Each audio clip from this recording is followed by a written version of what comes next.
महाराष्ट्र में छत्रपति शिवाजी महाराज को लेकर सियासी विवाद थमने का नाम नहीं ले रहा। पीएम नरेंद्र मोदी ने शिवाजी की मूर्ति गिरने पर माफी मांगी। उसके बाद बीजेपी ने इसे पंडित नेहरू को घसीटकर और ज्यादा चर्चा कर दी।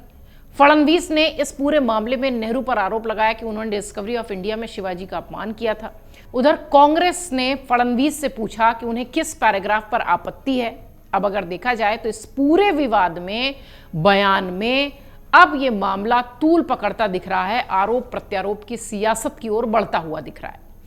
प्रतिमा ढहने की खराब गुणवत्ता से शुरू हुई सियासत अब आरोप पर आ चुकी है। बीजेपी पर कांग्रेस, शरद पवार की एनसीपी और उद्धव ठाकरे की शिवसेना जमकर निशाना साध रही है। वहीं बीजेपी भी कांग्रेस पर पलटवार कर रही है। इस बीच पूर्व केंद्रीय मंत्री नारायण राणे के बयान ने हलचल मचा दी। नारायण राणे ने कहा कि मराठा राजा छत्रपति शिवाजी महाराज ने वास्तव में सूरत को लूटा था।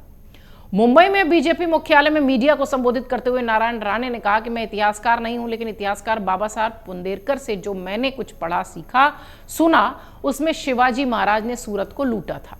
राणे का यह बयान उप मुख्यमंत्री देवेंद्र फडणवीस के शिवाजी के खिलाफ झूठे प्रचार के लिए कांग्रेस पर हमला बोलने के ठीक एक दिन बाद आया। इसमें कहा गया कि छत्रपति शिवाजी महाराज ने कभी सूरत को लूटा ही नहीं।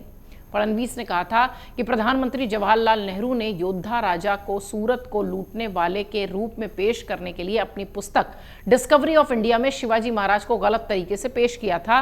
हालांकि ये तथ्यात्मक रूप से गलत धारणाएं थीं। फडणवीस ने नेहरू पर निशाना साधते हुए कहा कि आजादी के बाद कांग्रेस ने जानबूझकर सिखाया कि शिवाजी ने सूरत को लूटा, जबकि यह स्थिति सही नहीं है। शिवाजी ने स्वराज्य के लिए सही लोगों से खजाना लूटा और राष्ट्र के व्यापक कल्याण के लिए उन पर हमला किया। वहीं बीजेपी के प्रवक्ता जवाहरलाल नेहरू के परनाती राहुल गांधी से उनके नाना के दिए बयान पर माफी मांगने को कह रहे हैं।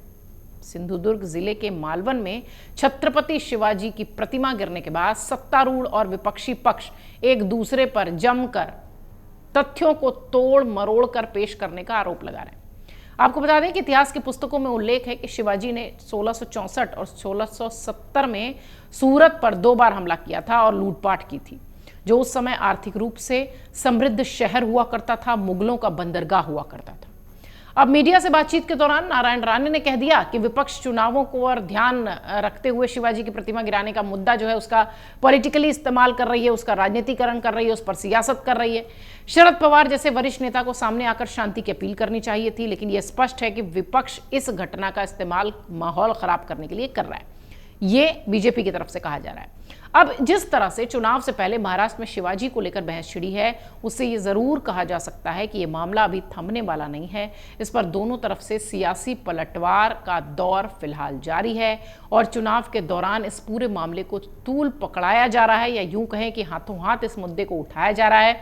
लाजमी भी है चुनावी मौसम में, चाहे महायुति हो, चाहे महाविकास अघाड़ी, चाहे एनडीए, चाहे इंडी गठबंधन, दोनों ही दल, दोनों ही गुट महाराष्ट्र में जमकर इस मुद्दे को उठा रहे हैं, इस पर सियासत कर रहे हैं। आरोप प्रत्यारोप का दौर जारी है।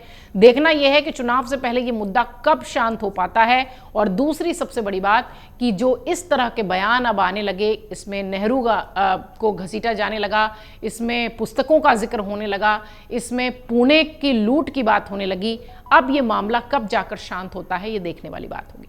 अगर आप ये वीडियो YouTube पर देख रहे हैं तो हमारे चैनल को सब्सक्राइब करें और बेल आइकन को दबाना ना भूलें। अगर आप Facebook पर ये वीडियो देख रहे हैं तो हमारे पेज को लाइक करें।